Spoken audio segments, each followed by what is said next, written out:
Fala galera, tudo bem? Aqui com vocês é o professor Rafael Carlos, de Sociologia, da plataforma Gonçalves Dias.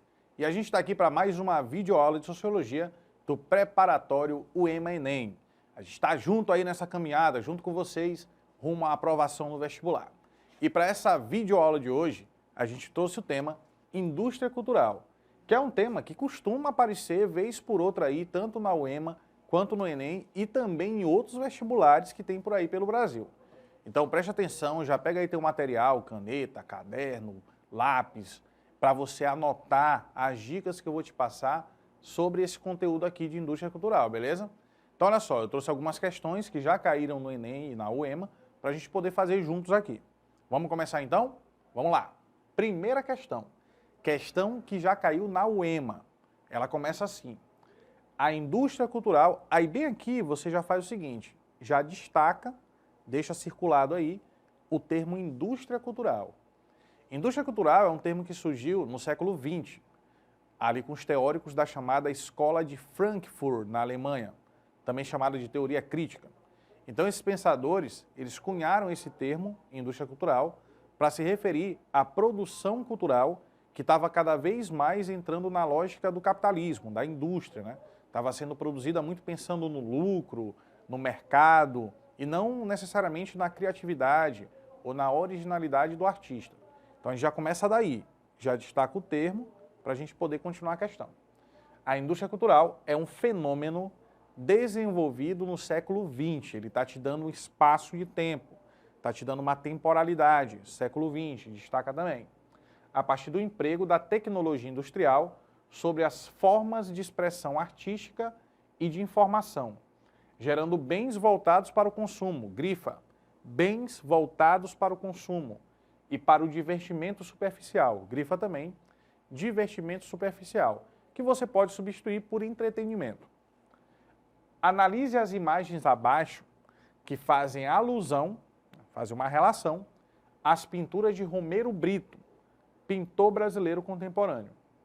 E aí essas pinturas do Romero Brito estão em malas, sandálias, capa de notebook, em copos, em cadernos, xícaras, canecas, maiôs.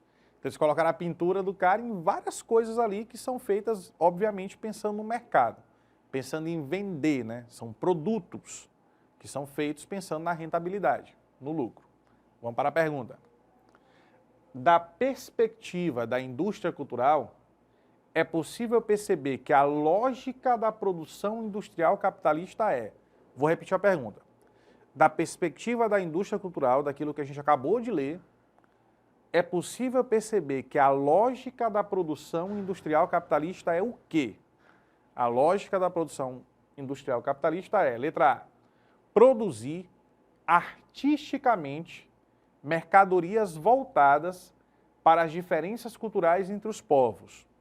Não foi isso que a gente viu na imagem. A gente viu ali pinturas de um artista que começam a ser empregadas em vários tipos de produtos, né? Para que possa se vender e obter rentabilidade. A ideia não é a diversidade ou a representatividade de várias culturas. Letra B. Vender produtos sociais para intelectuais e apreciadores da cultura erudita. Também não é o foco da indústria cultural. Se o pensamento é voltado para o lucro e para a maior quantidade possível de lucro, não pode ser um tipo de produção tão nichada, tão fechada a um grupo muito restrito. E também não tem a ver com a cultura erudita, tem a ver com a cultura de massa, com a cultura feita para ser consumida em larga escala. Então a letra B também não nos serve. Letra C. Serve para transformar bens culturais em mercadoria, voltada para o consumo de massa. Perfeito.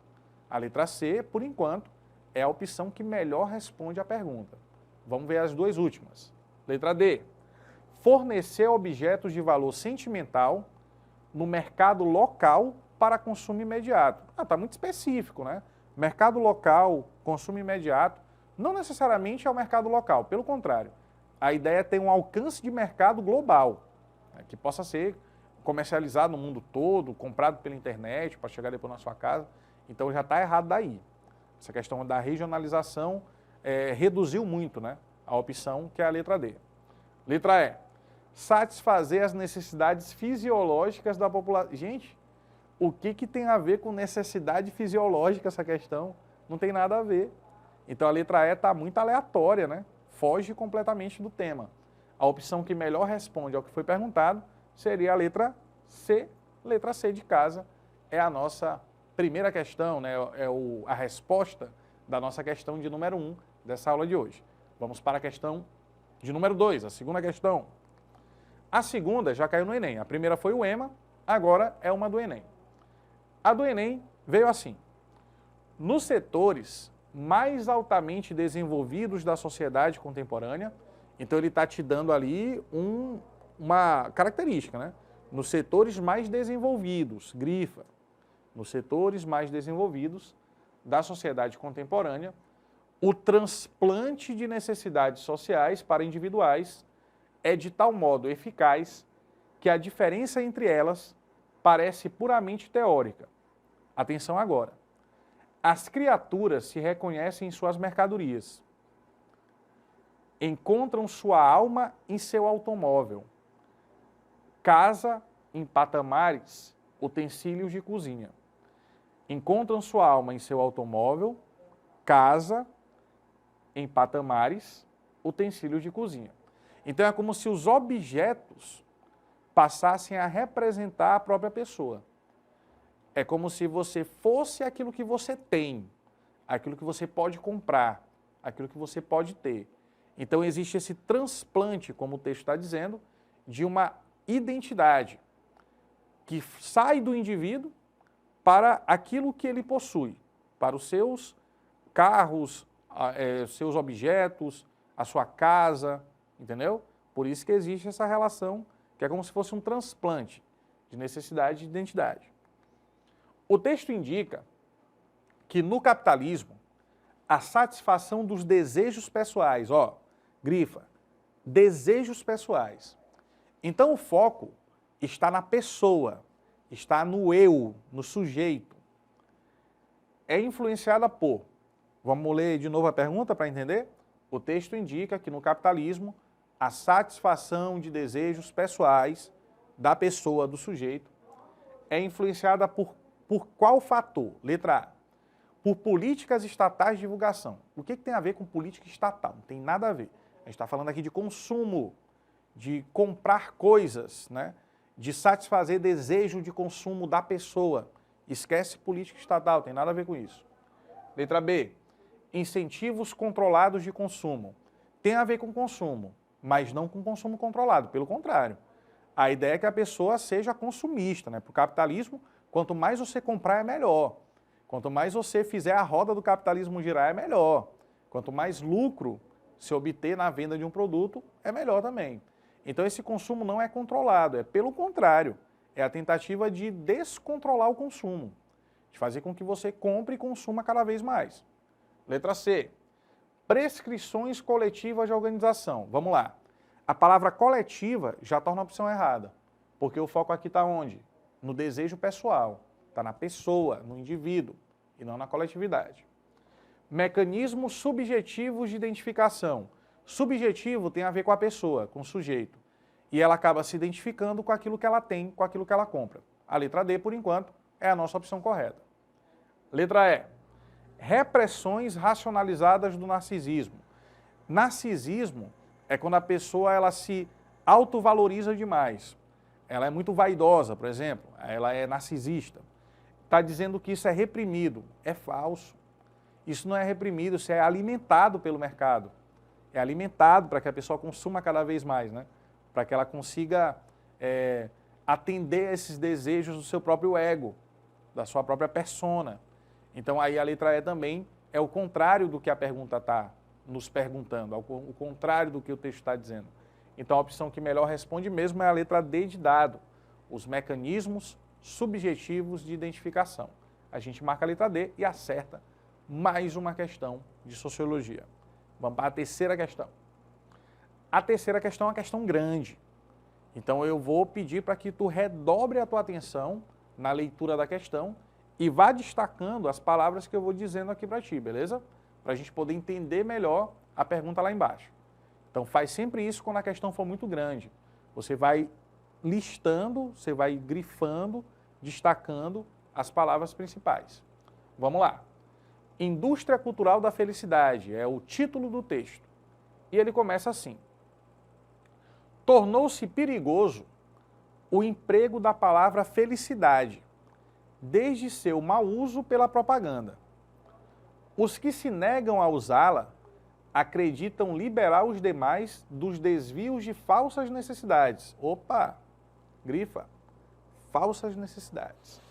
Das bugigangas que se podem comprar em shoppings, granfinos ou em camelôs na beira da calçada, que juntos sustentam a indústria cultural da felicidade. Grifa, indústria cultural da felicidade, a qual foi reduzido o que antes era o ideal ético de uma vida justa.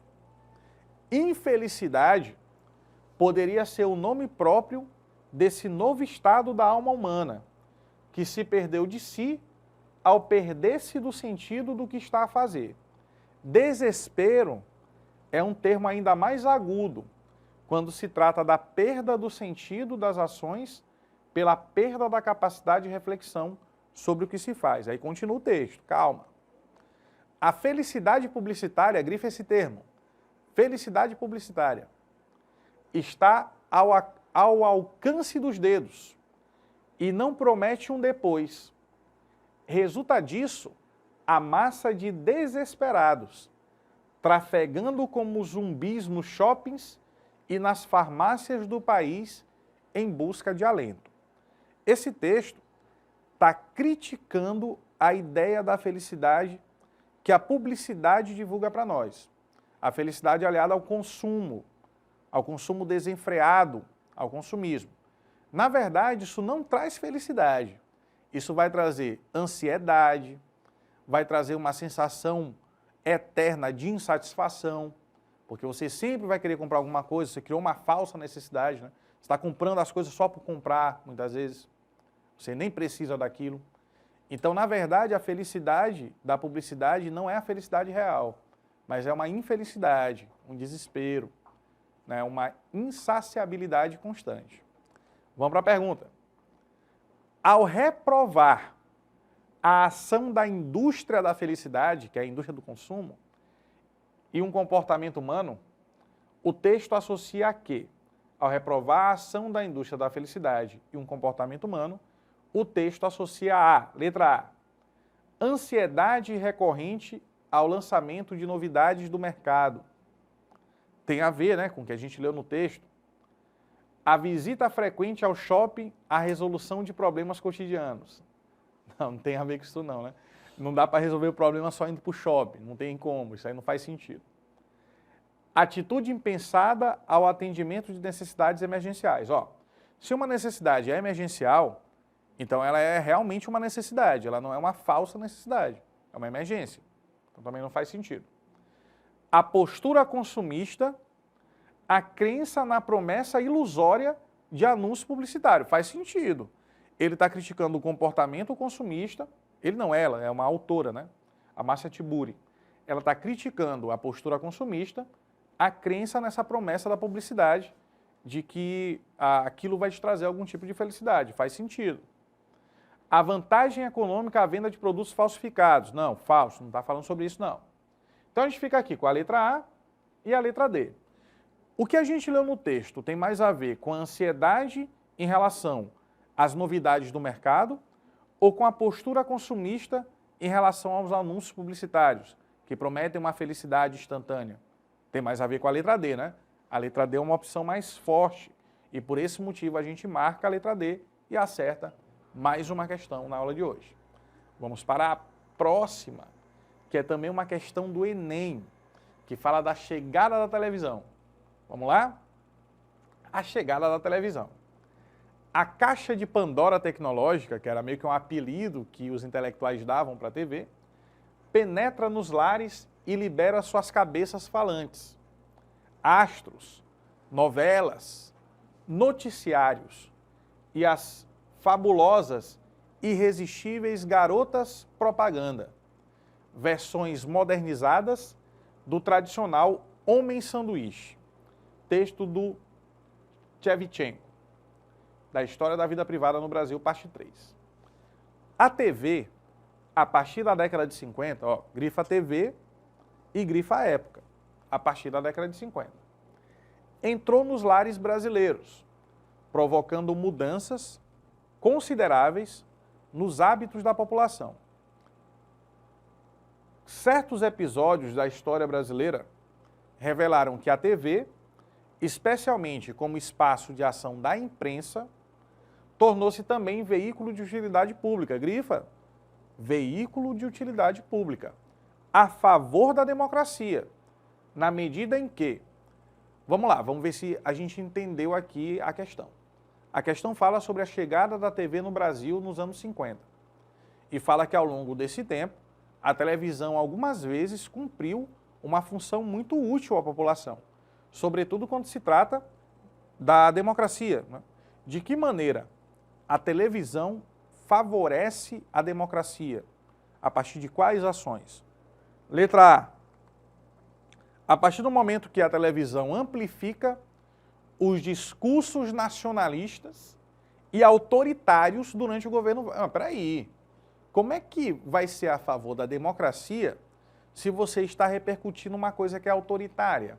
É contraditório. E outra coisa, o governo Vargas, de fato, teve uma época ali dos anos 50, né, do governo Vargas. Mas o período Vargas da ditadura é o Estado Novo. É dos anos 30, de 37, 38 até 45. Então não faz sentido, está anacrônico, né? Está fora do contexto que traz a questão. Revelou para o país casos de corrupção na esfera política de vários governos. A televisão atuou a favor da democracia quando revelou para o país escândalos de corrupção de vários governos. Faz sentido, porque levou informação às pessoas do que acontecia nos bastidores do poder. Letra B, por enquanto, é a nossa melhor opção. Letra C. A televisão se tornou algo a favor da democracia quando ela maquiou indicadores sociais negativos durante as décadas de 70 e 80. Não, aí não é um favor à democracia. Aí seria um desserviço. Porque se você está maquiando dados, você não está revelando que é a verdade. Então aí a letra C não faz sentido. Letra D. Quando a televisão apoiou, no governo Castelo Branco, que foi o primeiro governo do regime militar, nos anos 60, as iniciativas de fechamento do parlamento. Se a televisão apoia o fechamento do parlamento, ela não está sendo favorável à democracia. Ela está sendo desfavorável à democracia, porque o parlamento é parte de um dos poderes que compõem o nosso Estado democrático, que é o poder legislativo, federal. Então aí também seria contraditório. Letra E. Quando a televisão corroborou, ou seja, ela ajudou, a construção de obras faraônicas durante os governos militares. Também não faz sentido, não está sendo favorável à democracia, está falando de um regime militar que é antidemocrático. Então também, e corroborar com construção de obras, não tem a ver também, né? Não é uma questão política. Então a gente fica mesmo com a letra B de bola. Ela atua em favor da democracia a partir do momento que revela os bastidores do poder, os casos de corrupção em vários governos diferentes. Vamos ver então? Letra B de bola é a nossa opção correta. E aí a gente tem mais uma questão para fazer bem rapidinho, que foi também do Enem. Um volume imenso de pesquisas tem sido produzido para tentar avaliar os efeitos dos programas de TV. A maioria desses estudos diz respeito às crianças, o que é bastante compreensível pela quantidade de tempo que elas passam em frente ao aparelho de TV e pelas possíveis implicações desse comportamento para a socialização. Dois dos tópicos mais pesquisados são o impacto da TV no âmbito do crime e da violência e a natureza das notícias exibidas na TV. Vamos para a pergunta? O texto indica que existe uma significativa produção científica sobre os impactos socioculturais da TV na vida do ser humano. E as crianças, em particular, são mais vulneráveis a isso. Por quê? Letra A. Porque as crianças codificam informações transmitidas nos programas infantis por meio da observação. Mas isso não é um problema. Letra B. Adquirem conhecimentos variados que incentivam a interação. Também não seria um problema. Interiorizam padrões de comportamento e papéis sociais com menor visão crítica. Isso é um problema. Então a letra C, por enquanto, é a nossa opção. Observam formas de convivência social baseadas na tolerância e respeito. Tolerância e respeito é ótimo, não tem problema. Aprendem modelos de sociedade pautados na observação das leis, também é tranquilo. A única que é problemática é a letra C, que a gente marca, acerta e encerra mais uma aula de Sociologia. Muito obrigado pela atenção de todos e até a próxima. Tchau, tchau.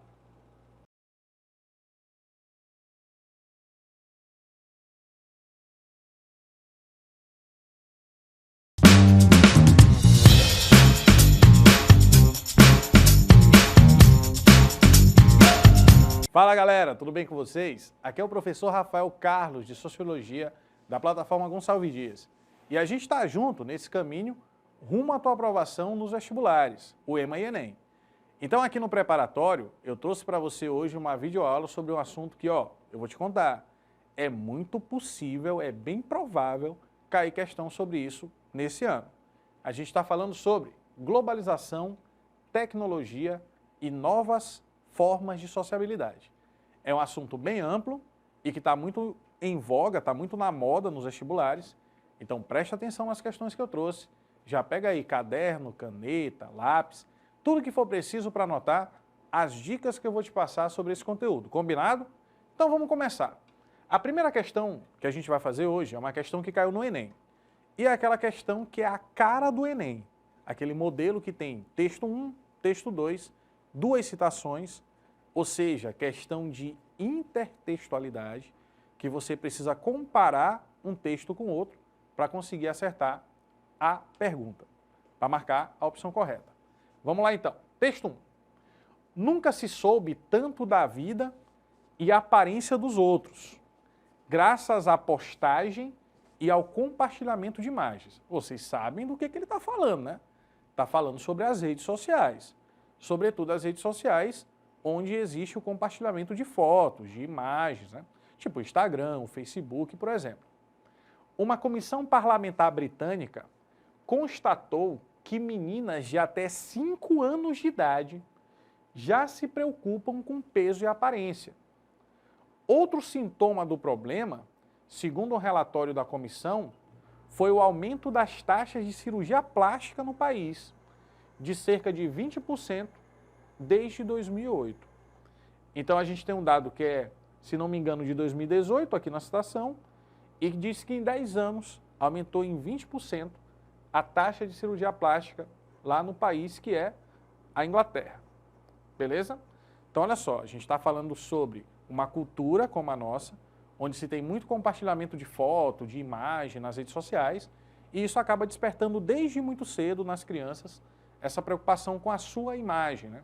Com o peso, com a aparência, e muitas pessoas já adultas também vão até as mesas de cirurgia plástica para ter uma aparência mais dentro do padrão de beleza daquilo que é compartilhado nas redes sociais. Então o texto 1 está falando sobre esse assunto. Texto 2. Toda a vida das sociedades nas quais reinam as condições modernas de produção se anuncia como uma imensa acumulação de espetáculos. Tudo o que era diretamente vivido se esvai na fumaça da representação. O texto 2, que é um texto de um sociólogo, filósofo ali dos anos 70, chamado Guy Debord, está o nome dele na citação, bem ali, Debord, é falando sobre a tal da sociedade do espetáculo, da espetacularização do cotidiano, da representação das coisas. Então, muitas vezes a pessoa, vamos supor, ela está postando uma foto ou um stories representando uma felicidade que não está sendo vivida de verdade. Ela está feliz só no stories, mas na vida real ela pode estar triste, ela pode estar depressiva. Então é meio que um jogo de aparências, um jogo de representações, segundo o Guy Debord. E aí vamos para a pergunta, sempre comparando um texto com o outro. Os textos apontam a centralidade da circulação imagética. Opa, vamos devagar. O que é centralidade? É uma coisa que é importante, que é central. O que é circulação imagética? Imagética tem a ver com imagem. Então a gente vive numa cultura onde se dá muita importância para a imagem. E aí falou sobre fotografia, sobre rede social, etc. Na sociedade contemporânea. Uma vez que realçam. Então o que está sendo realçado na sociedade contemporânea? Nessa sociedade da representação, do espetáculo, da imagem, da aparência. Letra A fragilização de vínculos afetivos. Será que pode ser uma opção? Faz sentido? Ela até faz sentido, porque muitas vezes essa preocupação com a autoimagem, ela pode vir de uma fragilidade afetiva, mas não necessariamente é isso também, né? Pode ser, mas não é sempre.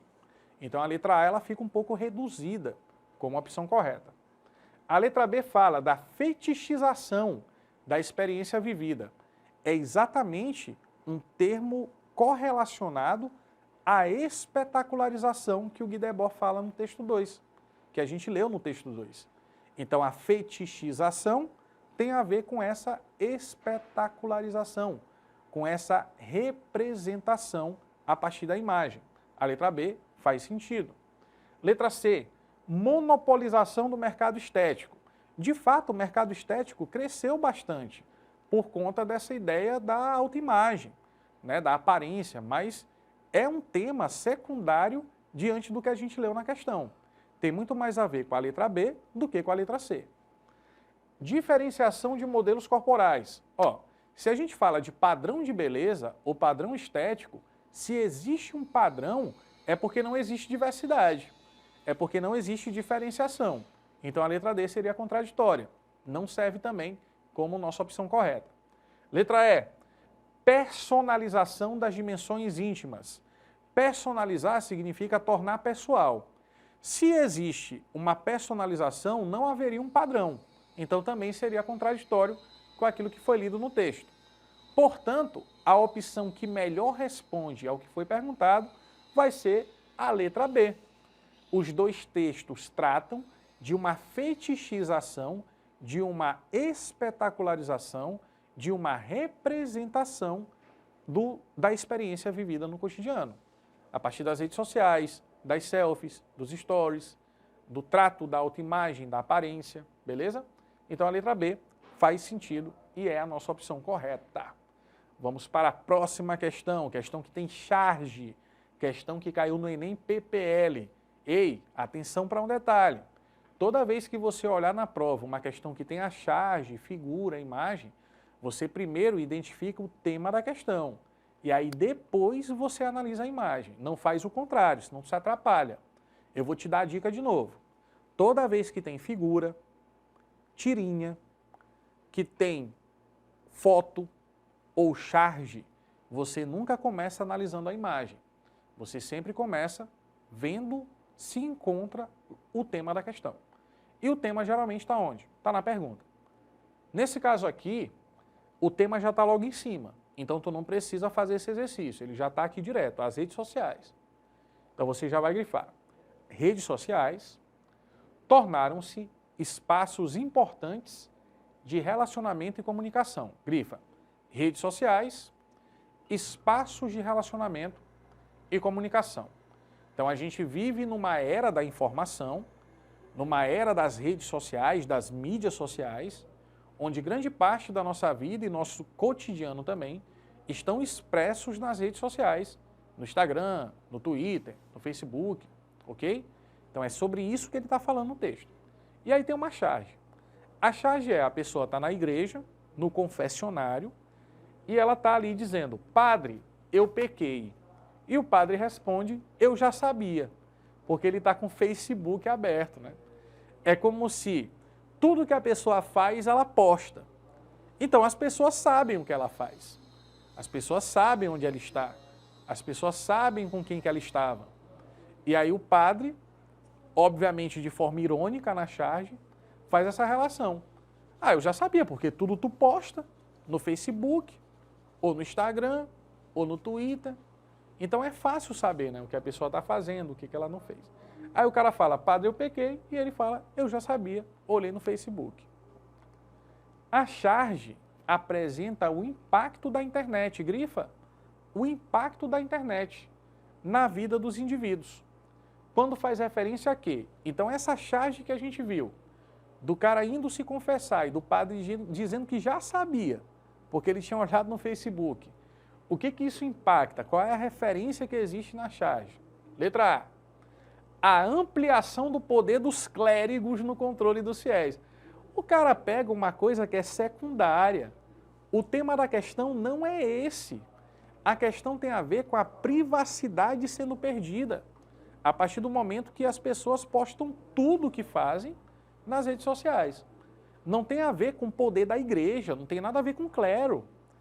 A situação do padre ela é meramente simbólica. É só uma alegoria. Não é o tema principal. O que a letra A está fazendo? A letra A está pegando um tema secundário e colocando como resposta correta. Você vai marcar? Claro que não. É uma opção distratora. Esquece a letra A. Letra B. Adequação dos ritos sacramentais ao cotidiano. Novamente, a questão não tem a ver com a igreja. A igreja é meramente um contexto ali para falar sobre a perda da privacidade do indivíduo. O foco é esse. Então esquece sacramento, padre, clero, não tem a ver com isso. Letra C. Perda de privacidade em ambiente virtual. Faz sentido? Faz sentido. É isso que a questão está trazendo para ti. É que quando a pessoa posta tudo que ela faz, todo lugar que ela esteve e com quem que ela estava, ela está expondo a sua privacidade. Portanto, ela está perdendo a sua privacidade nesse ambiente das redes sociais. Por enquanto, a letra C é a melhor alternativa. Letra D. Uma reinterpretação da noção de pecado. Novamente, o foco não é a questão religiosa. Não é o pecado, não é o padre, não é a igreja, é a rede social. A primeira palavra, as primeiras palavras que você circulou foi redes sociais. Então o foco da questão é esse.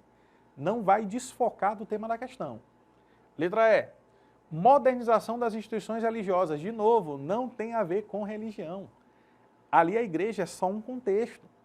O que está sendo debatido é a perda da privacidade do indivíduo usuário das redes sociais. É esse que é o tema e a única opção que traz esse tema é a letra C. Todas as outras estão falando de clero, de sacramento, pecado, religião. Não é esse o tema. Isso é uma coisa secundária, é só um exemplo.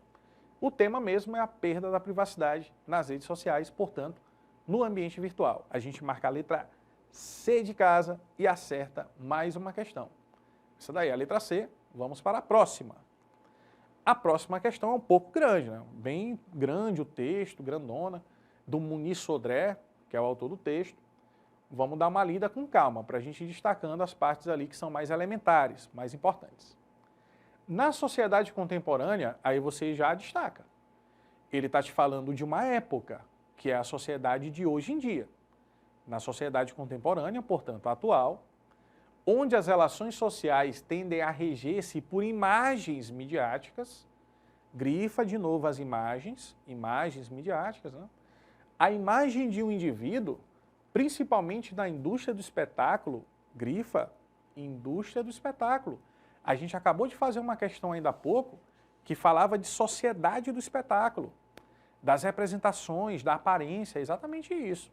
Está nesse mesmo esquema, né, de análise da sociedade contemporânea. Pode agregar valor econômico na medida de seu incremento técnico. A amplitude do espelhamento e da atenção pública. Grifa, espelhamento e atenção pública. Olha só, a palavra espelhamento vem da palavra espelho. Quando você olha para o espelho, o que você vê? A sua imagem refletida. E aí a pessoa que busca muito essa imagem refletida e difundida, ela busca o quê? Atenção. É isso que o texto está fazendo a relação entre o uso da imagem de forma midiática e a tentativa de chamar a atenção. Aparecer é então mais do que ser. A aparência, ela fica valendo mais do que o que a pessoa realmente é. Ela vale mais do que a essência da pessoa. Nas redes sociais, a aparência é mais importante do que o próprio ser, do que a essência. O sujeito é famoso porque é falado. Nesse âmbito, a lógica circulatória do mercado, ao mesmo tempo que acena democraticamente para as massas, com supostos ganhos distributivos, como a informação ilimitada, a quebra das hierarquias culturais, afeta a velha cultura, disseminada na esfera pública. Atenção para esse final. A participação nas redes sociais, grifou. A participação nas redes sociais. a obsessão dos selfies, né? Tirar uma selfie e tal, registrar que eu estou aqui nesse lugar, que eu encontrei essa pessoa aqui. Então, vez por outra, passeando aqui na rua, no shopping, em algum lugar. Ah, professor, tudo bem, vamos tirar uma selfie aqui. Aí, selfie, né? Então, a obsessão por isso, pelo registro da imagem, do momento, né? De tirar foto daquele momento, tirar uma selfie. Tanto falar e ser falado, quanto ser visto, são índices do desejo de espelhamento.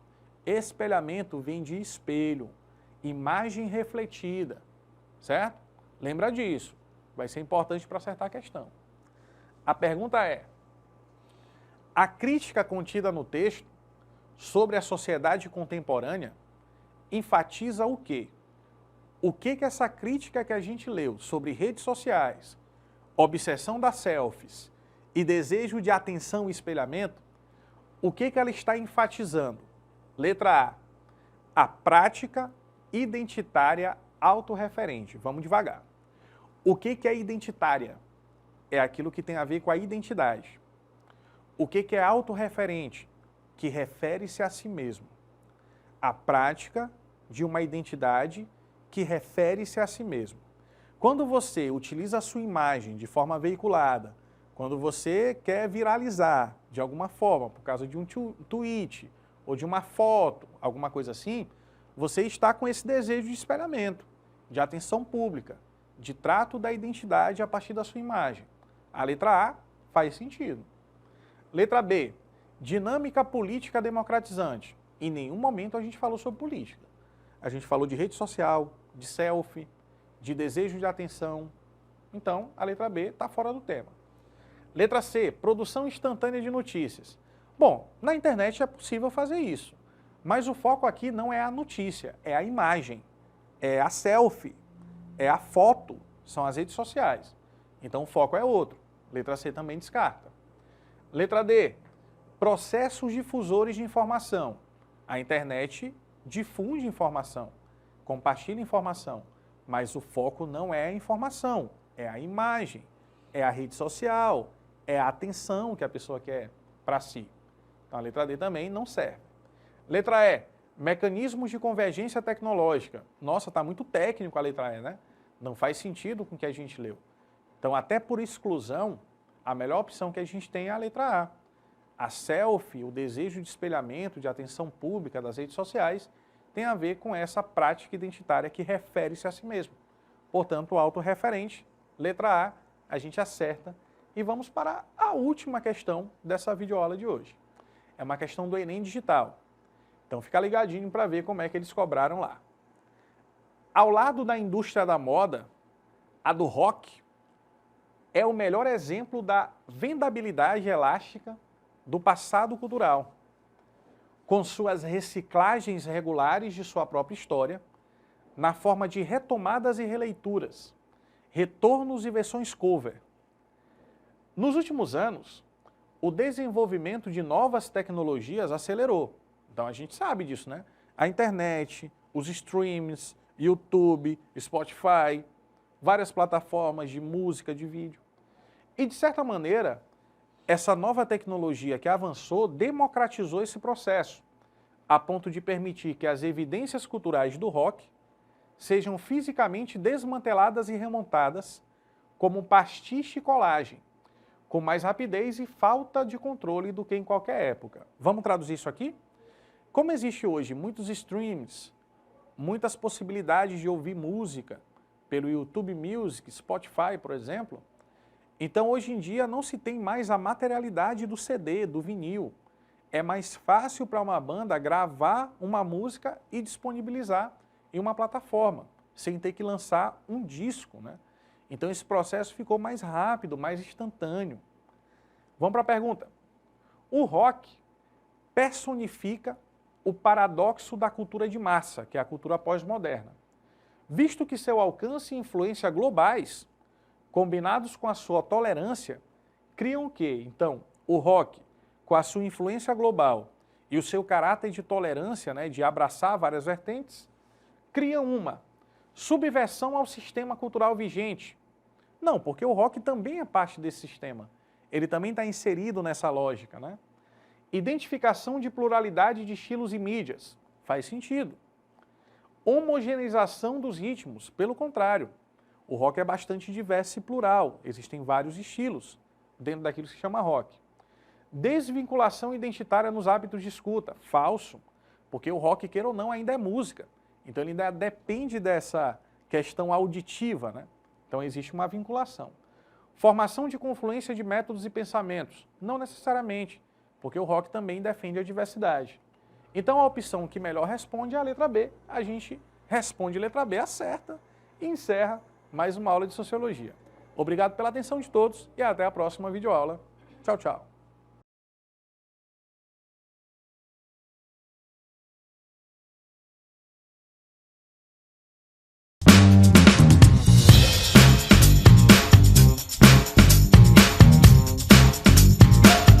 Olá galera, aqui é o professor de matemática da plataforma Gonçalves Dias.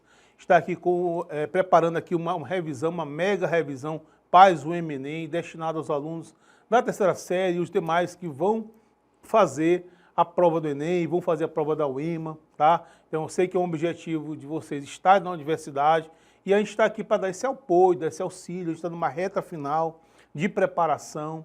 Então a gente trouxe aqui os assuntos que mais caem, para a gente não perder tempo, a gente não tem mais tempo a perder. Então a gente vai focou nos conteúdos mais relevantes, só com aqueles que a UEMA costuma trazer, aqueles conteúdos que o Enem costuma cobrar nas suas avaliações. Então a gente vai fazer aqui um resumo para você desses conteúdos. Então assista a aula anotando, anotem as fórmulas, anotem as dicas. A galera da plataforma tem muita experiência com questões da UEMA, do Enem, tá? Então aproveite esse momento para você mesmo revisar, que com certeza vai te ajudar e muito na hora de fazer a prova. Certo, minha? Então vamos para a primeira questão, a gente está fazendo de geometria espacial, que é um assunto que é muito abordado, já é a parte 4, né, desse vídeo.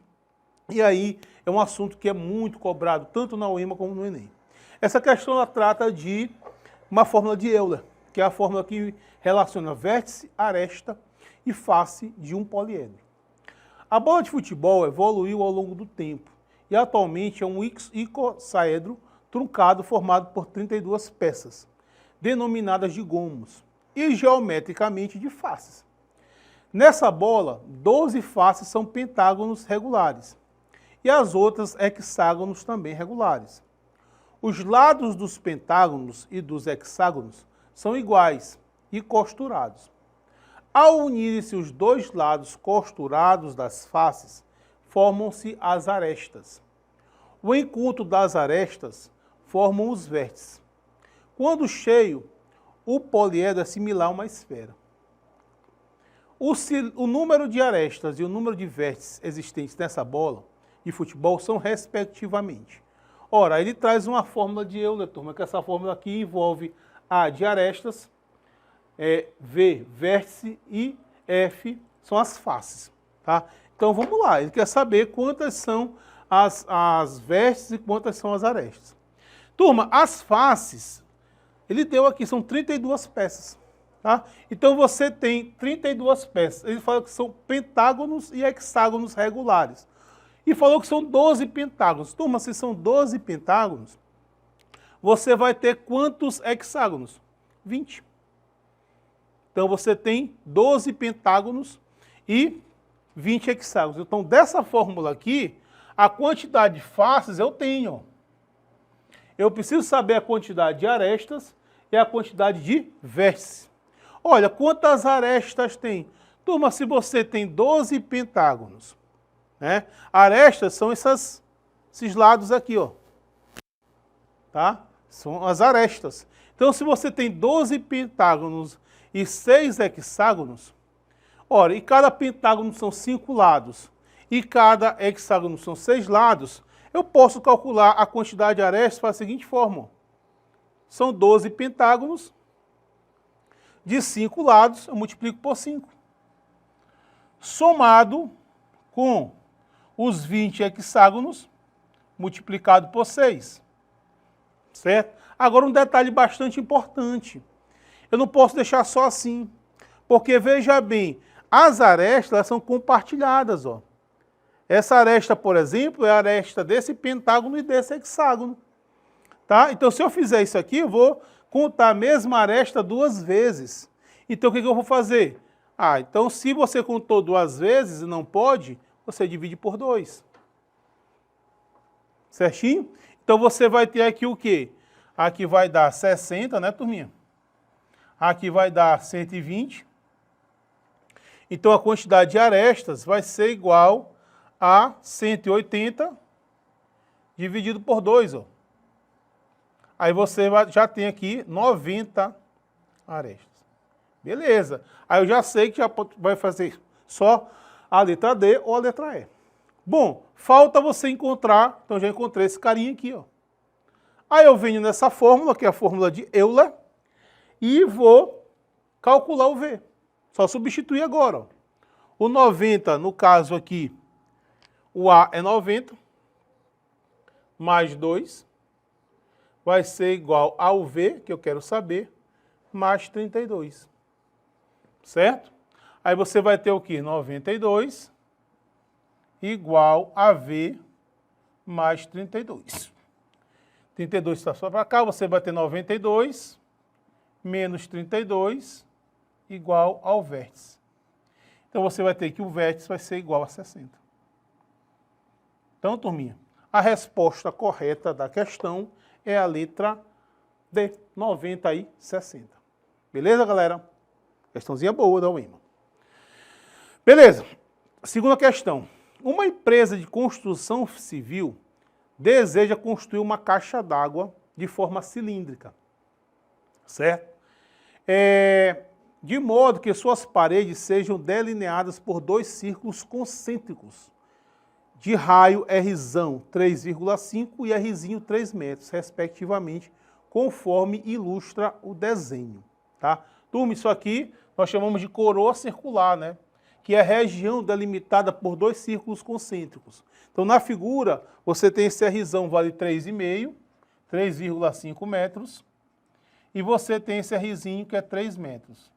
Essa região é chamada de coroa circular, certo? Uma figura bastante cobrada nessas avaliações, tá? Tanto da UEMA como do Enem. Então, beleza. Se esse reservatório tiver altura interna igual a 8 metros, o volume de concreto necessário para fazer suas paredes no espaço compreendido entre o piso e a parte superior, usando o valor de π 3,14 é. Turma, ele quer saber a quantidade de volume necessário para você calcular, para você construir, quantidade de concreto necessário para você fazer a construção dessa caixa d'água. Tem 2 maneiras de você fazer isso, turma. Eu posso calcular o seguinte, o volume de um cilindro maior, como se ele fosse maciço, né, todinho, de raio 3,5. O volume de um cilindro é a área da base multiplicado pela altura. E a área da base é πr ao quadrado. E calcularia o volume da menor e no final fazia a diferença. Tá? Como se eu estivesse tirando a parte de dentro. Aí vai ficar só a espessura da parede. Mas isso aí demanda muito trabalho. A gente sabe que também, uma coisa importante é que você trabalhe com o tempo, né, de maneira eficiente. Eu não posso buscar uma questão de uma maneira mais difícil de fazer, mais trabalhosa, porque você tem um tempo que não está a teu favor. Tá? Você está ali, o tempo é o teu inimigo, né? Você está fazendo prova e o fiscal está tirando as etiquetas e a gente fica, às vezes, nervoso, então a gente não pode estar buscando soluções que te dê mais trabalho, que você perca mais tempo do que é preciso. Turma, o que você vai fazer? Olha, você pode calcular isso aqui dessa forma, área da base vezes a altura, sabendo que essa base aqui é uma coroa circular. E a área da coroa circular é calculada pela fórmula π multiplicado pelo Rzão ao quadrado menos o Rzinho ao quadrado. Essa é a área da base, que é a da coroa circular, que era só dessa parte aqui, ó, multiplicado pela altura, que a altura, né, é constante esse círculo. Né? Então, turma, o que a gente vai fazer? Aí fica muito mais fácil, porque a fórmula do volume dessa figura vai ficar π vezes Rzão ao quadrado menos Rzinho ao quadrado multiplicado pela altura. Ó. Certo? Aí é uma questão de você substituir os valores, né? Então, o volume vai ser igual a 3,14 multiplicado por 3,5 ao quadrado menos 3 ao quadrado multiplicado por 8. Tá? E aí vamos só fazer conta, né? O volume vai ser igual a 3,14 multiplicado, aqui vai dar 12,25, que é o 3,5 ao quadrado, menos 3 ao quadrado é 9. Isso aqui multiplicado por 8. Certo, galera? Aí você vai ter o quê? O volume vai ser igual a 3,14 multiplicado 12,25 menos 9 dá 3,25 multiplicando aqui por 8. Certo? Aí você pode fazer essa conta aí, multiplicar esses dois primeiro, ou multiplicar esses dois primeiro, ó, multiplicar o 3,25 por 8. Né, para depois multiplicar por 3,14, que dá 0, dá 4, né? 2 vezes 8, 16.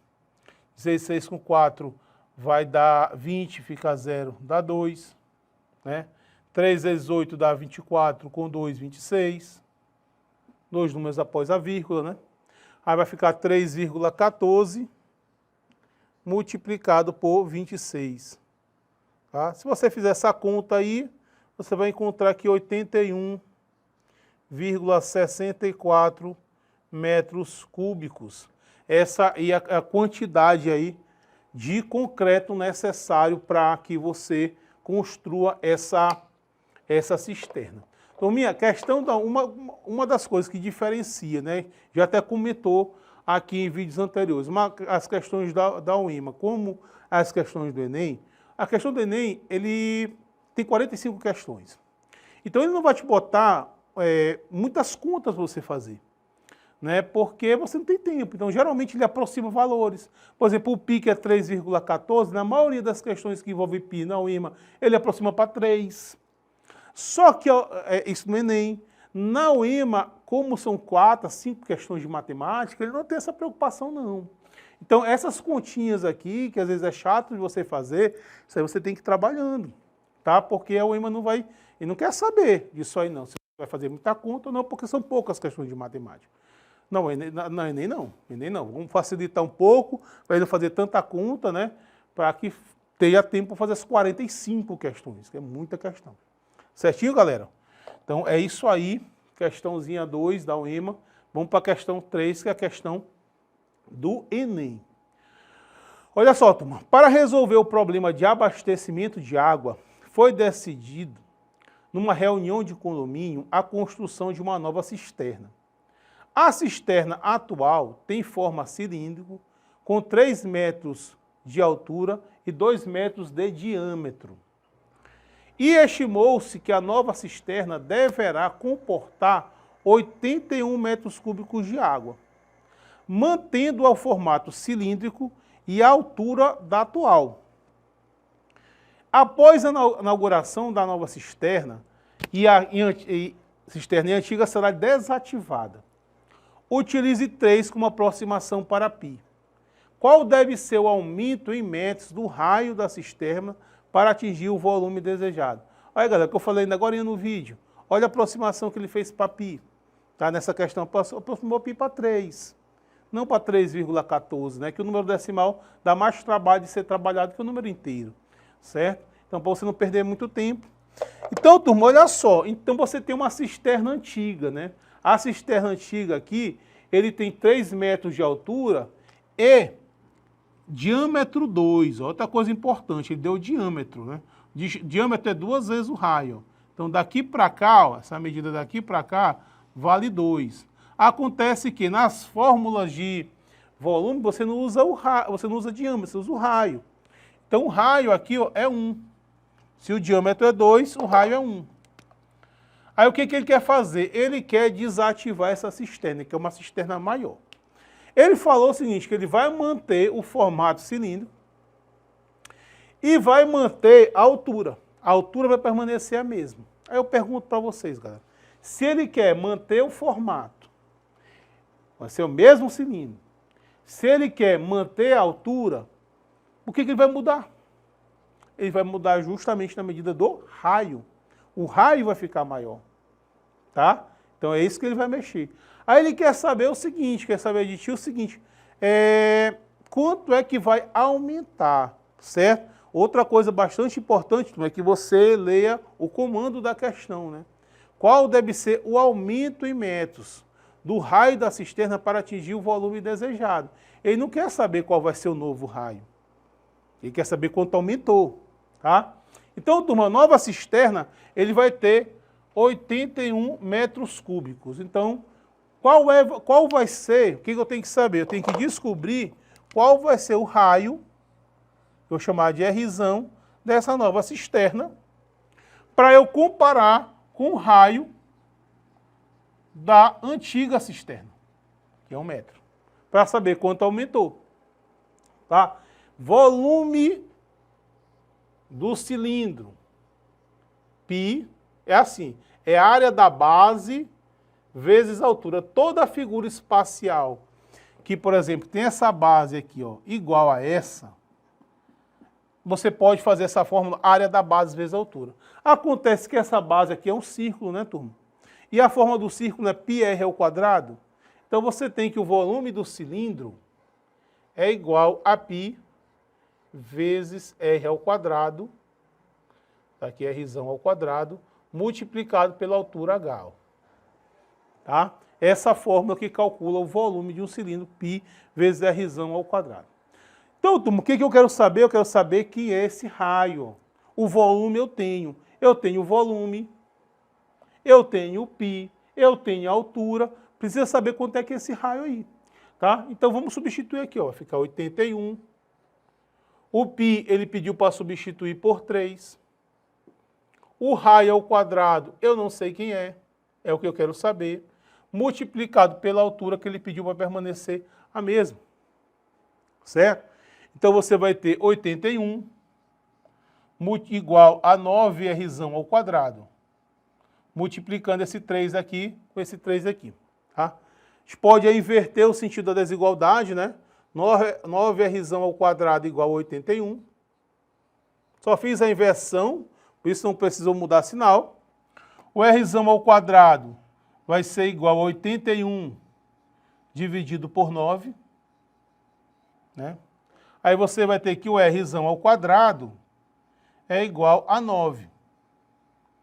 E aí você sabe que esse expoente 2 ele passa na forma de raiz. Né? Numa equação do segundo grau, geralmente a gente coloca mais ou menos. Acontece, como é raio, é uma medida de comprimento, o negativo ele não vale, né? Você não tem medida negativa. Aí você tem um raio igual a 3. Tá? Até que ele não foi assim muito... que tem questões que ele bota como uma opção esse 3. Aí você que é chato, o cara faz a questão toda, certo? Aí na hora de observar a resposta, ele, eu calculei, achei o 3, o cara vai lá e marca. Tá? Mas por isso que eu sempre falo aqui, a gente dá nossas dicas, que é sempre importante você voltar ao comando da questão. Pô, eu pensei na questão, calculei, o que ele quer mesmo? Qual deve ser o aumento em metros do raio da cisterna para atingir o volume desejado?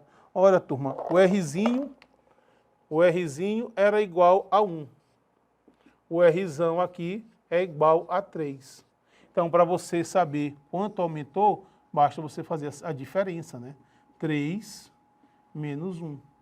Então, ele aumentou, para atingir esse volume aqui de 81 metros quadrados, foi necessário que ele aumentasse o raio aqui dessa cisterna em 2 metros. Tá? Já que ele manteve a forma e manteve a altura. Tá? Questão envolvendo o cilindro, turma, assim, já foi muito mais explorado na prova do Enem, né? Mas vem sempre. Todo ano está a questão envolvendo o cilindro, né? Então, o que você precisa saber, tá? Quantas vezes o cilindro é uma situação dessa, que é apenas uma figura vazada, a base é uma coroa circular, Aí a fórmula muda, ó, como é que fica a fórmula. Quando ele quer apenas a base, ela não é uma base maciça. Eu preciso saber dessa fórmula. Eu preciso saber a fórmula do volume, quando realmente o círculo é todinho aqui, que fica dessa maneira. Eu preciso saber também fórmula envolvendo área. Ah, professor, existe área de figura espacial? Às vezes ele quer saber a parte externa, o tamanho da parte externa. Então tem uma fórmula que calcula a área de cilindro, certo? Ah, às vezes ele fala de cilindro equilátero. Ah, professor, o que é um cilindro equilátero? É quando a altura é o dobro do raio, ou a altura é igual ao diâmetro, tá? Aí o cilindro é chamado de equilátero. Então são esses detalhes que é importante que você saiba a respeito dessa figura. Beleza, galerinha? Valeu, até a próxima.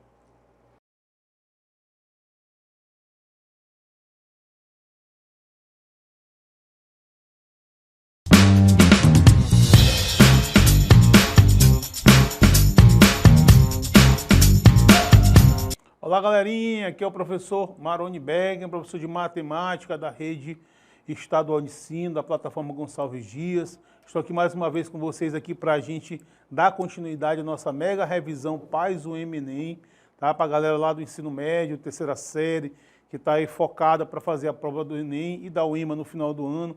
A gente está aqui preparando material, né, de revisão com os assuntos que são mais abordados, tanto na prova do Enem como na prova da UEMA, tá? A gente vai dar início à parte de geometria plana, tá? Focar nas questões de polígonos, de ângulos, certo? São a parte de geometria plana, assim como mais tarde falar do triângulo e um pouquinho também da trigonometria, certo, minha? Então, papel e caneta na mão, anotar as observações, anotar as dicas, anotar as fórmulas. Pode ser que tenha questões dessas aqui, desse mesmo nível ou parecidas, que vão estar na prova de vocês da UEMA e do Enem. Certinho, turma? Então vamos lá para a nossa primeira questão, uma questão que é uma questão de matemática, mas envolve um pouquinho de física também, né? Mas é uma questão de ângulos, né? Vamos ver como é que a gente resolve uma questão da UEMA.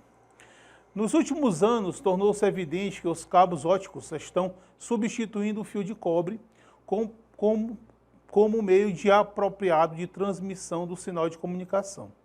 O funcionamento das fibras óticas é semelhante ao sistema de fios de cobre, que está sendo substituído.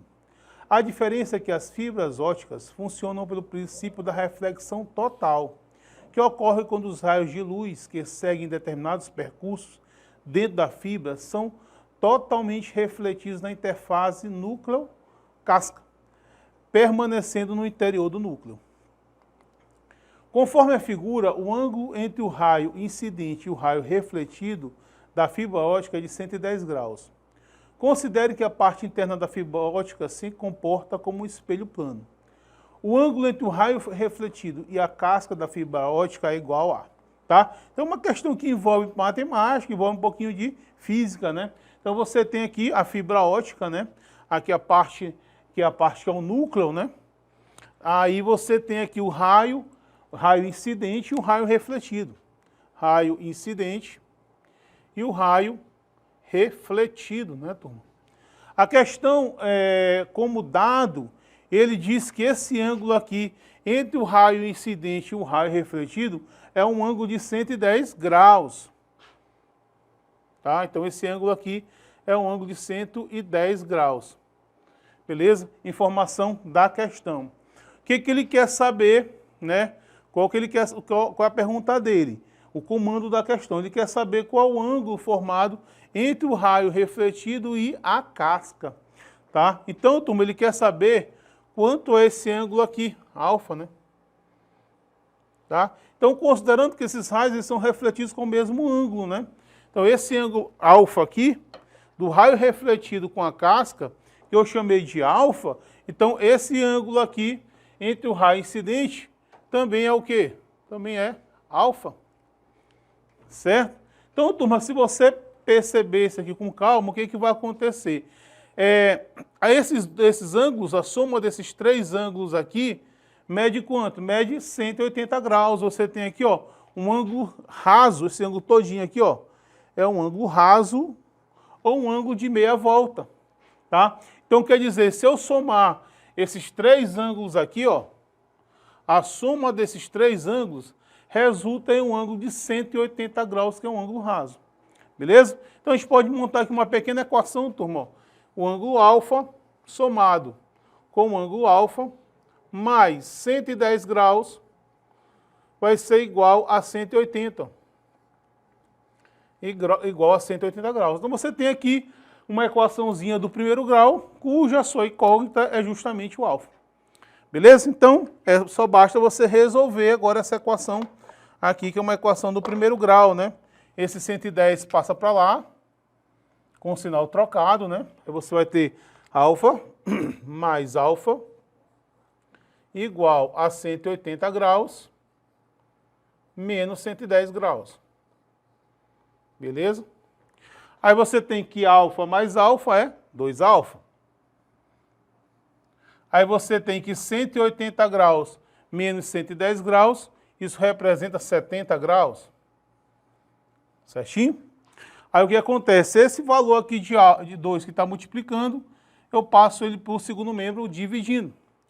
Então, alfa vai ser igual a 170 graus dividido por 2. É isso? Então, você tem que esse ângulo aí é um ângulo de 35 graus. Beleza, turminha? Então, questão bem simples, né?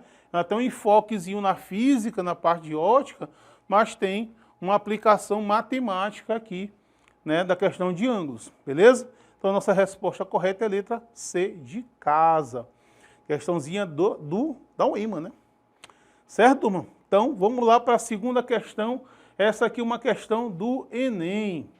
As artes marciais mistas, tradução de inglês MMA, são realizadas em um octógono regular, de acordo com a figura. Em certo momento, os dois lutadores estão respectivamente nos pontos G e F, e o juiz na posição I.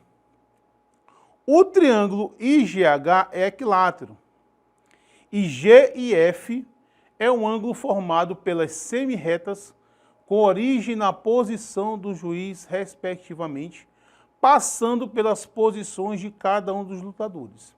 Ele quer saber a medida do G e F. Tá?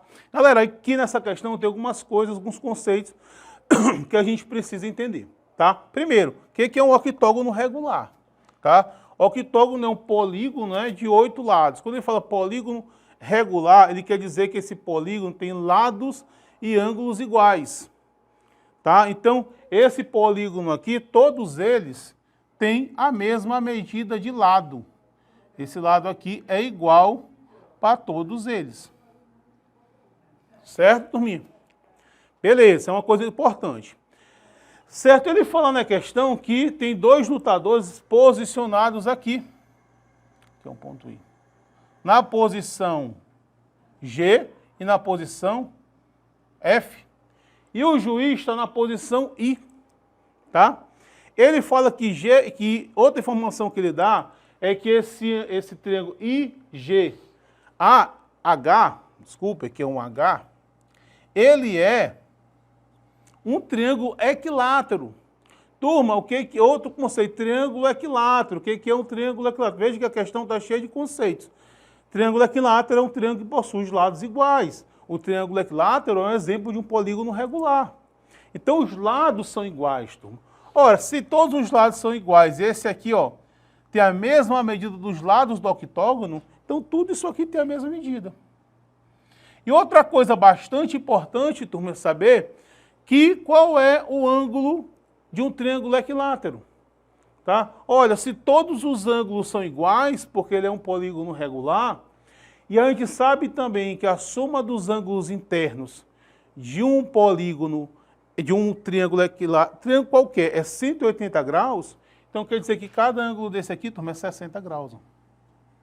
Cada ângulo desse aqui é 60. Beleza. Então, só colocando as informações que ele me dá. Turma, o que ele quer é esse ângulo G e F. Olha, aqui, ó. Esse I aqui, ele não é centro. Ele quer saber quanto é que mede esse ângulo bem aqui. Ora, turma, veja só o que acontece aqui de interessante. Uma questão bem legal, bem conceitual, não tem muita conta, né? Mas é bem conceitual. Esse triângulo formado, esse triângulo GFI, ele é um triângulo o quê? Ele é um triângulo isósceles. Esses dois lados aqui são iguais, ó. Certo? Se esses dois lados, esse aqui é um triângulo, e esses dois lados são iguais, os ângulos da base têm a mesma medida, ó. Então, esse ângulo aqui é alfa, e esse ângulo aqui é alfa. Turma, agora, para eu descobrir quem é esse alfa, eu tenho que descobrir quem é esse carinha bem aqui, ó. Porque se eu descobrir quem é esse ângulo aqui, eu consigo saber quem é esse alfa, porque eu sei que a soma dos ângulos internos de um polígono mede 180. Turminha, eu consigo, turma, encontrar esse ângulo todo aqui, ó. Porque esse aqui é o ângulo do polígono. O ângulo interno de um polígono. Aí tem que lembrar de uma formulazinha. Esse ângulo todo, que é o ângulo de um polígono, que é igual a esse aqui, ó. Estou calculando isso, ó. Esse bem aqui. Você calculou por essa fórmula aqui, ó. 180, que multiplica n menos 2, dividido pela quantidade de lados. Então, olha só, turma. Então, o ângulo interno vai ser igual a 180 multiplicado por 8 menos 2, dividido por 8. Certo, turma? Então, você vai ter que esse ângulo interno aqui, ele vai valer 180 multiplicado por 6, isso aqui dividido por 8. Turma, é o seguinte, olha só. Se você fizer essa conta, você vai encontrar que esse ângulo interno aqui vale 135 graus. Ora, turma, se esse ângulo todo aqui é 135 graus, daqui para cá é 60, esse aqui só pode ser quanto? Só pode ser 75 graus. Para que os dois somados dê exatamente o ângulo interno do polígono. Olha que legal, tá? Então, questãozinha muito teórica, muito de conceito. E aí, turma, ficou agora tranquilo, né? Porque você sabe, por exemplo, que a soma dos ângulos internos aqui vai ser igual a 180. Então, o alfa somado com alfa mais 75 graus, isso aqui vai ser igual a 180 graus. Certo? Aí nós temos o quê? Alfa mais alfa é igual a 180 graus menos 75. Certinho? Então, você vai ter que 2 alfa é igual a 105 graus. Ora, turma, se você dividir 105 graus por 2, você vai encontrar que esse ângulo vai ser de 52,5 graus. Então, esse é exatamente esse ângulo aqui que ele pede, certo? Questão bem legal, turma. Você vê que cheio de conceitos, né? Tem que saber o que é um polígono regular, tem que saber quais essas características, soma dos ângulos internos, aliás, o valor do ângulo interno do polígono regular, tá? Então, é uma questão bem conceitual. Perceber que esse aqui não é centro, tá? Então, a questão, embora ela não traga muitas contas, porque a gente não encheu aqui nosso quadro de conta, fizemos poucas contas, mas é uma questão que envolve muito conhecimento matemático. Certinho, turma? Valeu? Beleza. Então, questãozinha boa. Segunda questão, terceira questão, turma, mais uma questão do Enem, tá? Olha só, um brinquedo chamado pula-pula, quando visto de cima, consiste em uma cama elástica no formato de um hexágono regular. Se a área do círculo inscrito no hexágono é 3π metros quadrados, então a área do hexágono em metros quadrados é. Eu desenhei, turma, só uma parte aí da figura, né, para a gente ver. Essa parte bem aqui, onde você tem um raio, né? Você tem um raio e você tem aqui do vértice A ao vértice B, né? Na figura ele colocou só isso aqui, ó. Essa parte aqui eu que já tracei do ponto A ao ponto A. Turma, ele quer saber, o que a questão pede é a área do hexágono. Então, a primeira coisa que eu vou fazer é colocar a fórmula da área do hexágono. A área do hexágono é essa aqui, ó. Ele vale 6 vezes a área de um triângulo equilátero. A fórmula do triângulo equilátero é 3L ao quadrado, raiz de 3 sobre 4. Do hexágono é 6 vezes isso. É 6L ao quadrado, raiz de 3 sobre 4. Certo? Essa é a fórmula aqui, ó, que calcula a área de um hexágono. Então, turma, eu tenho que batalhar para descobrir que esse lado aqui, ó. Certo? Turma, olha só. Uma característica também do triângulo, do hexágono regular, é que você pode formar a partir do centro, você pegar o centro e traçar em dois vértices, você forma 6 triângulos equiláteros. Tá? Então, esse triângulo aqui que eu formei aqui, ele é um triângulo equilátero. E outra coisa, esse raio aqui, que é o raio da circunferência, ele é a altura do triângulo equilátero. Ora, a altura de um triângulo equilátero, essa altura aqui, ó, é exatamente igual ao raio. O raio é exatamente igual à altura. E a altura você calcula pela fórmula L, raiz de 3 sobre 2. Lembrando que eu estou atrás de saber quem é esse L. Então, esse raio aqui, turma, o raio da circunferência, eu posso dizer, já que o raio é a altura do triângulo equilátero, eu posso dizer que o raio é L raiz de 3 sobre 2. Sim, professor, mas aí ainda não resolveu o problema, né? Porque eu só coloco o raio aí, mas eu quero calcular o lado, como é que eu faço? Ah, mas a questão me dá mais uma informação. Ele fala que a área do círculo é 3π. Ora, presta atenção para cá a história, né? Então veja só, se eu conseguir usar a área do círculo para encontrar o raio, eu consigo encontrar o lado e aí eu consigo encontrar a área do hexágono. Veja só, um valor precisando para calcular outro. Tá? A área do círculo, de um círculo, é π vezes o raio ao quadrado, não é isso?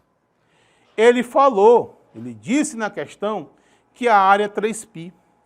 E aí, turma, o que acontece? Então vai ficar 3π igual a πr ao quadrado. Certo? Você pode cancelar esse π com esse π, ó. Aí você tem r ao quadrado igual a 3. R ao quadrado igual a 3. Ora, então o R vai ser igual a raiz de 3. Beleza, turminha. O que eu faço agora? Ora, uma vez que você já sabe quem é o R, tem como encontrar o L. É o que eu queria sempre para poder calcular a área do hexágono. Tá? Então você vai fazer o quê? Você vai pegar essa mesma fórmula aqui, ó, e vai substituir esse R por quem?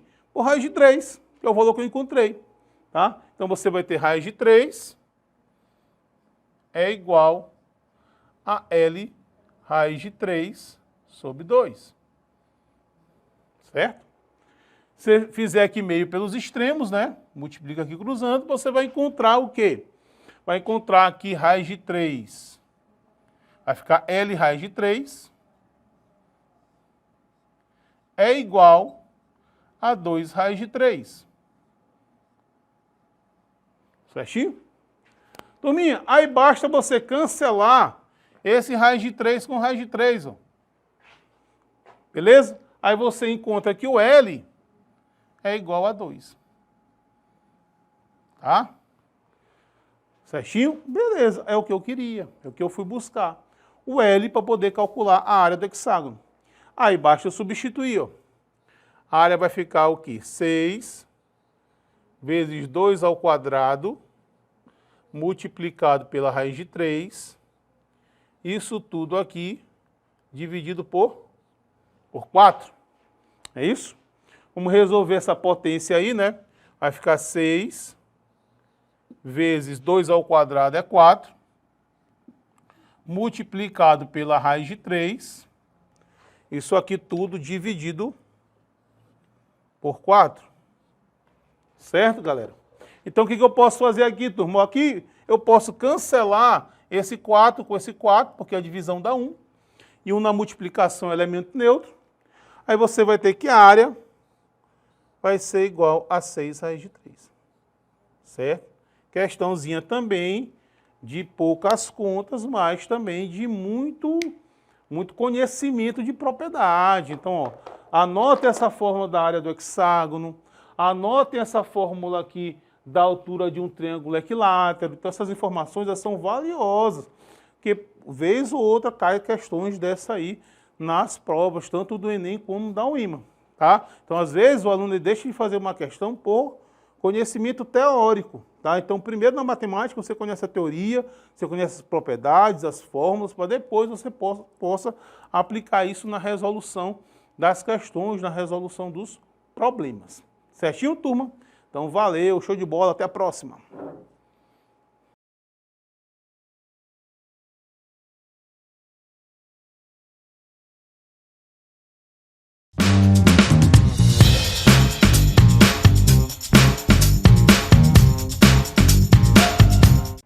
Hello everybody, I'm Teacher Michele. Olá pessoal, sou a professora Michele de inglês. Sejam bem-vindos a mais uma aula do nosso curso preparatório Paz do EMA e Enem. Pessoal, nós vamos dar sequência nas nossas aulas com foco na interpretação textual. Como vocês sabem, a prova de inglês tem o foco na interpretação. Você vai analisar o texto, sempre considerando aquilo que é questionado. Perguntas normalmente relacionadas à sua capacidade de compreensão, de entender o que o texto está falando. Em alguns casos, como acontece de vez em quando na prova da UEMA, você pode ter algumas referências gramaticais, mas em geral, interpretação de texto, sempre analisando o contexto em que aquelas expressões estão inseridas. Bom, hoje nós vamos falar especificamente de um gênero textual muito frequente no Enem. Textos informativos como news articles, que são os artigos de notícia, são muito frequentes na prova de inglês do Enem.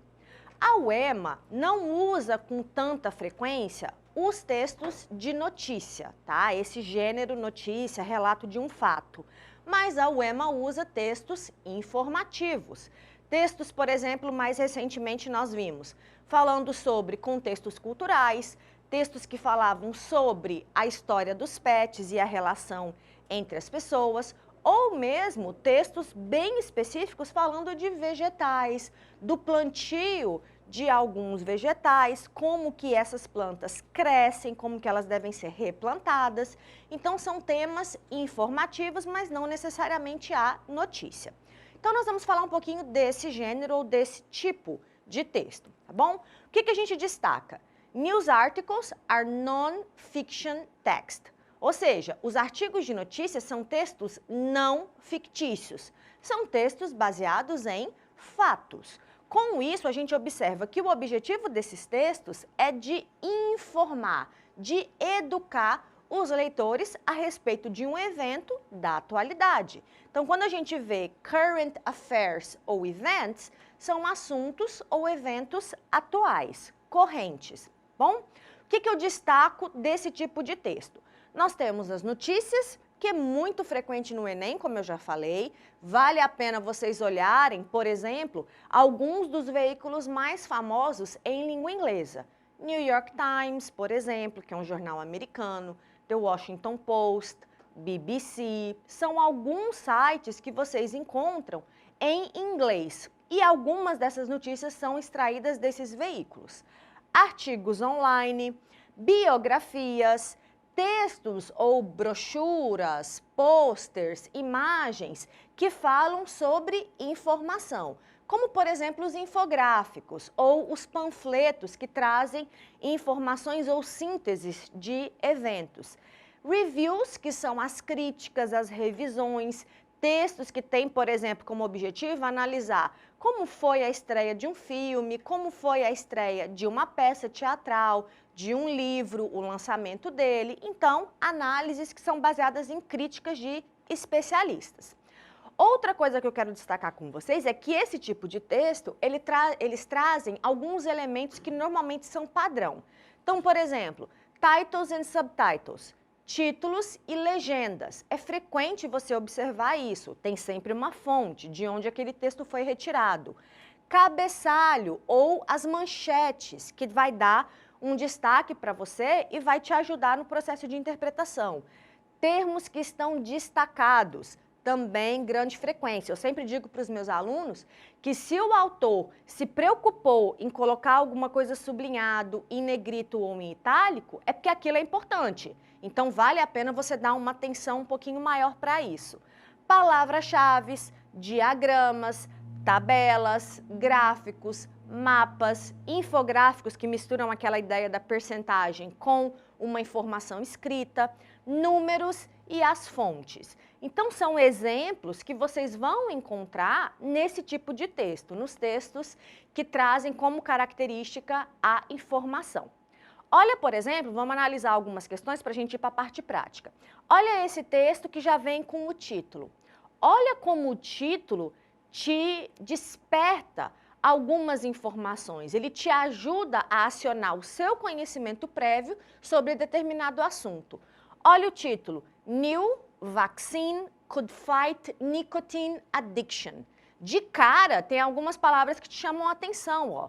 Vacina, nicotina. Então, é um texto que está falando sobre alguma coisa relacionada à saúde, a questão do tabagismo. Então, você consegue perceber o assunto a partir do título. Dica que eu dou para vocês sempre, leia primeiro o enunciado. Então, vamos lá para a questão para a gente ver o que a questão está pedindo, para você já saber o que você tem que procurar no texto. Muitas pessoas tentam parar de fumar, mas fracassam e sucumbem ao vício. Então, olha que interessante no enunciado. Ele está falando do vício, como vocês viram no título, nicotina. Então, está falando do vício no cigarro. E ele está chamando a atenção para a tentativa das pessoas de pararem e não conseguirem. Então, o enunciado já te deu isso. Na tentativa de ajudar os fumantes, pesquisadores da Weill Cornell Medical College, que é uma faculdade, estão desenvolvendo uma vacina e aí eu tenho as alternativas. Então, com base nisso, eu vou pesquisar lá no texto qual é a ideia dessa vacina que eles estão procurando desenvolver. Vamos para o texto, então. Nova vacina poderia combater o vício à nicotina. O título já te dá a resposta, o título já te mostra qual é a ideia dessa vacina. Se você continuar o texto, você vai encontrar informações adicionais. Sempre lembrando, palavras parecidas com português, palavras que você já conhece, palavras que se repetem com frequência. Tudo isso é estratégia que você usa para fazer a interpretação. Olha aqui nesse primeiro parágrafo o destaque do Antibody Producing Vaccine. É uma vacina que tem como objetivo produzir anticorpos, produzir no nosso corpo uma forma de combater, no caso, essa toxina, tá bom? To help kick the habit, para ajudar a pessoa a se livrar desse hábito. Então, o título, com essas informações introdutórias, ele já nos ajuda na interpretação. Então, qual é a ideia dessa vacina? O que essa vacina pode fazer? Justamente ativar essa produção de anticorpos para combater a nicotina. Percebe que o título te deu a pista e lá no corpo do texto nós encontramos a informação específica, certo? Vamos para a próxima. Ah, e só lembrando a questão da fonte que eu falei para vocês. Olha aqui a fonte, ó. Toda vez que vocês virem essa palavrinha news na fonte, é porque é notícia. É porque veio de um veículo de mídia, tá bom? Então, VOA News é Voice of America, Voz da América. É um veículo de imprensa dos Estados Unidos. Próximo texto, nós temos aqui um texto da BBC, que é uma rede de notícias britânica, e ele tem um título também que vai te ajudar na interpretação. Normalmente as notícias vêm acompanhadas de manchete. Italian University switches to English.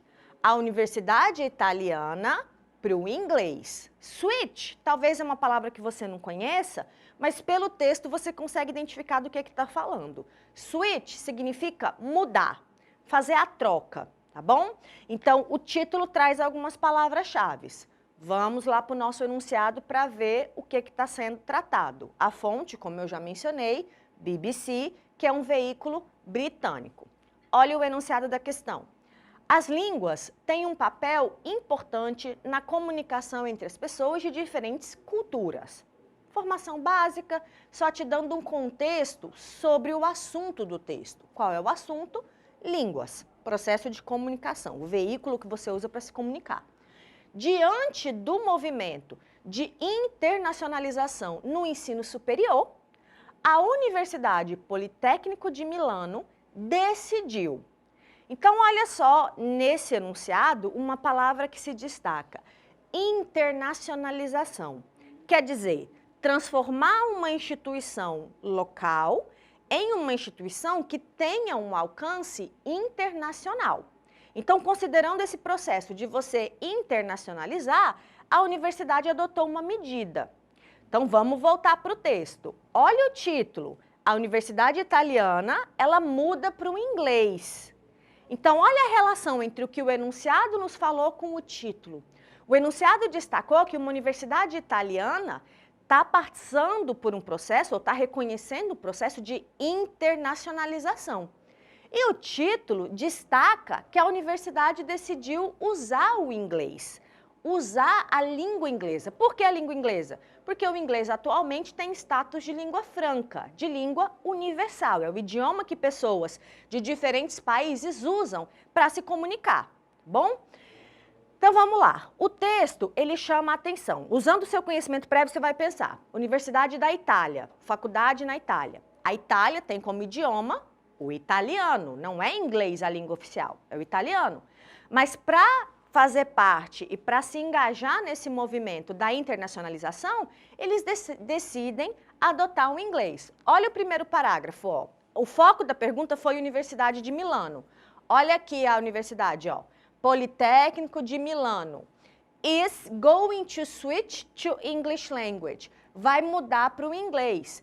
The university has announced, a universidade anunciou, 2014 most of its degrees. Então, ele está chamando a atenção que de 2014 em diante, a maioria dos seus cursos superiores, inclusive os cursos de graduação, vão ser acessados e ensinados em língua inglesa, ao invés do italiano, que é a língua nacional.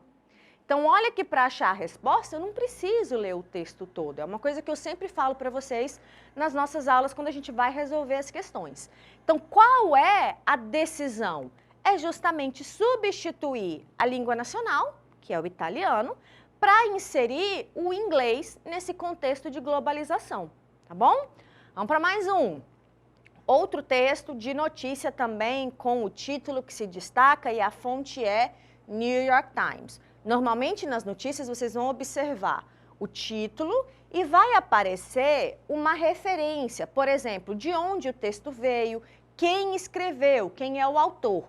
Isso é um padrão que as notícias utilizam. Então, por exemplo, Stillman é o jornalista, New York Times é o veículo, é o meio de comunicação, o jornal de Nova York. O título diz, Monks Embrace Web to Reach Recruits.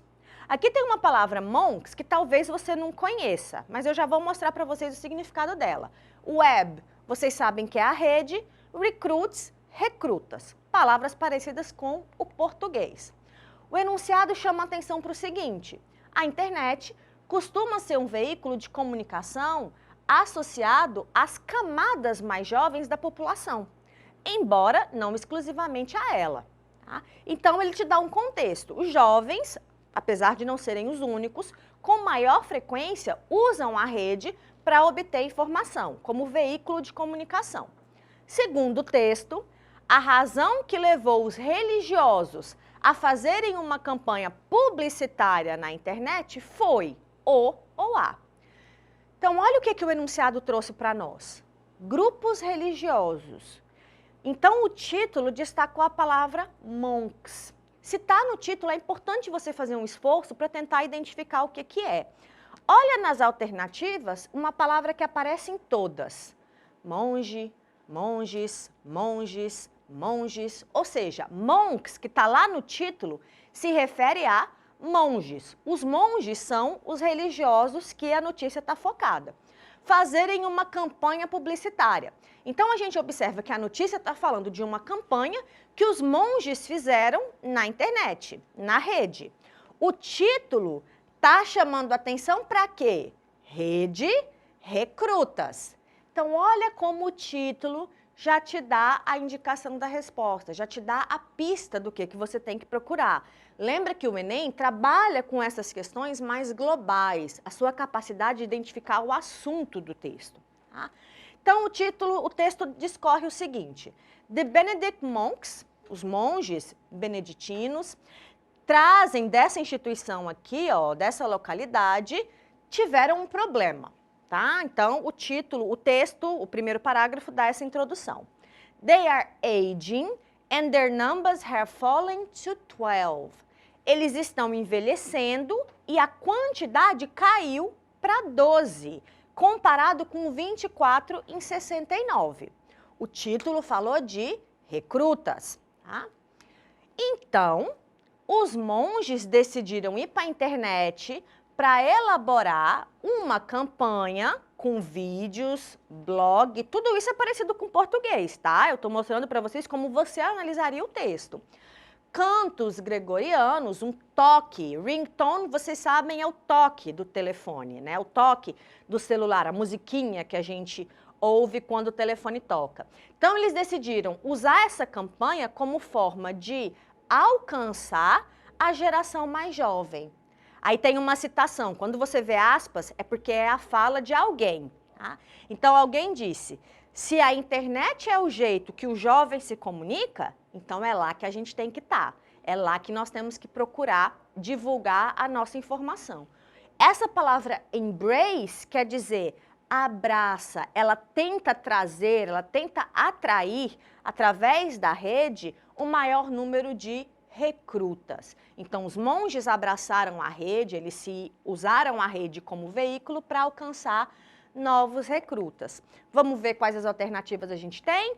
Olha a letra A busca por novos interessados pela vida religiosa do monge, ou de monge. Então, é uma forma de trazer novas pessoas para compartilharem esses princípios. Bom? Mais uma para a gente dar seguimento. Aqui observa uma diferença logo de cara. Não tem título, tá? Então, isso já é um elemento que vai te demandar, vai pedir para você, olhe o enunciado primeiro para você ir tendo pistas. Por que essa questão é um pouquinho diferente? Porque ela é de vestibular. O foco dessa pergunta, ou a base dessa pergunta não é o Enem. O Enem normalmente usa notícias que trazem títulos. A FUVEST trouxe esse texto e esse texto não tem o título. Qual é o veículo? The Guardian. The Guardian é um jornal muito citado também no Enem, que tem como fonte o inglês britânico, tá bom? The Guardian também é do Reino Unido. Olha o enunciado da questão. De acordo com o texto, para os proprietários de restaurante, a principal vantagem dos aplicativos de entrega de comida é que eles... Então, você já sabe pela questão o que o texto está falando. O texto está falando de aplicativos de comida e da relação que esses aplicativos têm com os proprietários dos estabelecimentos que os usam, no caso, os estabelecimentos dos restaurantes. O foco da pergunta é qual é a vantagem, tá? Então, se o texto está falando de algumas desvantagens, isso não é importante, porque o seu foco na resolução da questão é procurar qual é o ponto positivo na visão desses proprietários. O foco é a vantagem.